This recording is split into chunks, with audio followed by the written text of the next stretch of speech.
Selamat datang di pembelajaran biologi. Assalamualaikum warahmatullahi wabarakatuh. Halo anak-anak, ketemu lagi sama Ibu. Tentunya masih kenal kan sama Ibu? Ya, Ibu bernama Nina Berdianti. Ibu di sini akan mengajar lagi biologi, tapi sekarang bukan lagi kelas 10, kalian sudah kelas 11. Sebelum ke pembelajaran, Ibu akan sedikit menjelaskan tentang penilaian. Saat pembelajaran ada 3 aspek penilaian, yakni pertama, aspek sikap, 2, aspek pengetahuan, dan 3, aspek keterampilan. Dalam pembelajaran Ibu, aspek sikap merupakan poin utama. Jadi, selain kalian harus pintar dan rajin mengerjakan tugas dan terampil dalam belajar, kalian juga harus memiliki sikap yang baik. Di kelas 11 kita akan belajar 11 bab.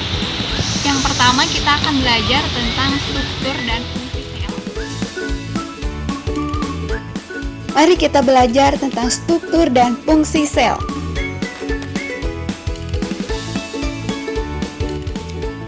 Penjelasan dimulai dengan ayat Al-Quran yang berhubungan dengan materi sel. Terdapat pada surat Al-Infitor ayat 7 dan 8.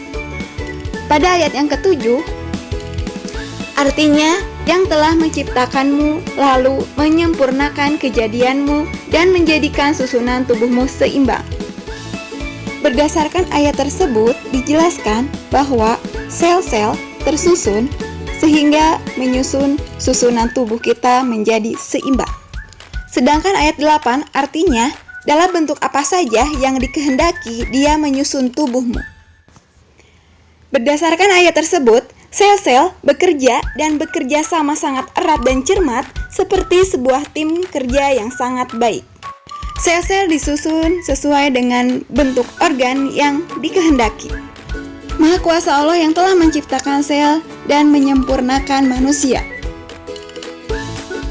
Selanjutnya tentang pengertian, sejarah, dan ukuran sel. Hari ini kita akan membahas tentang sel yang meliputi pengertian sel, teori penemuan sel, dan kisaran ukuran sel. Seluruh makhluk hidup, baik yang mikroskopik maupun makroskopik,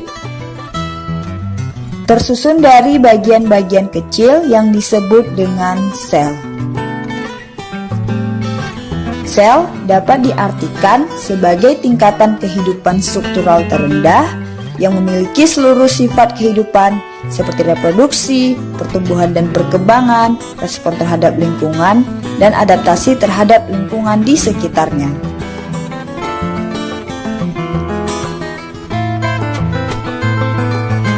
Sel pertama kali ditemukan oleh seorang ilmuwan bernama Robert Hooke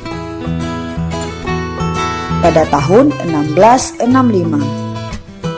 Saat itu, Hooke mengamati sel gabus dari sel tumbuhan yang telah mati dengan menggunakan mikroskop sederhana. Penemuan tentang sel berkembang ketika Anthony van Leeuwenhoek pada tahun 1674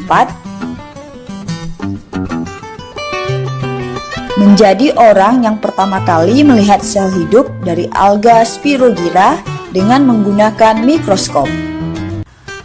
Sejak saat itu, para ilmuwan dari seluruh dunia berlomba-lomba untuk melakukan percobaan tentang sel. Banyak sekali para ilmuwan yang mengungkapkan teori-teori tentang sel. Di antaranya adalah Henry Dutrosset yang menyatakan bahwa sel merupakan elemen fundamental dari organisme. Jean-Baptiste menyatakan setiap badan hidup merupakan kumpulan sel.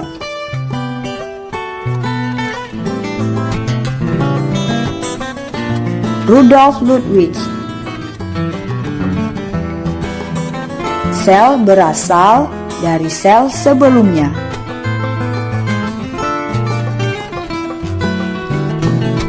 Felix Dujardin menyatakan, bagian yang terpenting dari sel hidup adalah cairan yang selalu terdapat di dalam sel. Robert Brown yang menemukan nukleus atau inti sel pada tanaman anggrek berpendapat bahwa nukleus memiliki arti penting bagi sel karena mengatur segala aktivitas di dalam sel. Claude Bernard menyatakan, inti sel merupakan struktur terpenting dari sel.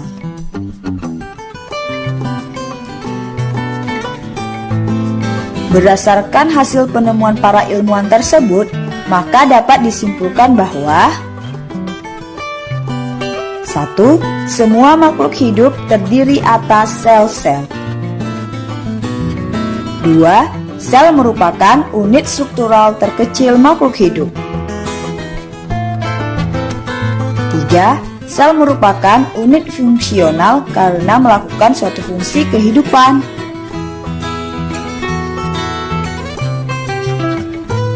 4. Semua sel berasal dari sel sebelumnya. Dan 5. Sel merupakan unit hereditas yang mewariskan sifat genetik. Berbicara tentang kisaran ukuran sel, sebagian besar ukuran sel berdiameter antara 1 sampai 100 mikrometer. Sel hewan berdiameter sekitar 20 mikrometer. Sel tumbuhan berdiameter sekitar 40 mikrometer. Sel amoeba berdiameter sekitar 90 sampai 800 mikrometer. Dan sel alga yang besar berdiameter sekitar 50.000 mikrometer. Ukuran sel yang sangat kecil tersebut menyebabkan sel sulit diamati dengan mata telanjang. Oleh karena itu, digunakan mikroskop untuk mengamati sel. Mikroskop elektron dapat mengamati dari ukuran 0,1 nanometer sampai 50 mikrometer.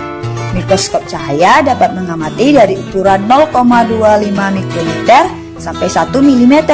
Sedangkan untuk telur katak, ayam, unta, dan manusia dapat diamati tanpa bantuan mikroskop.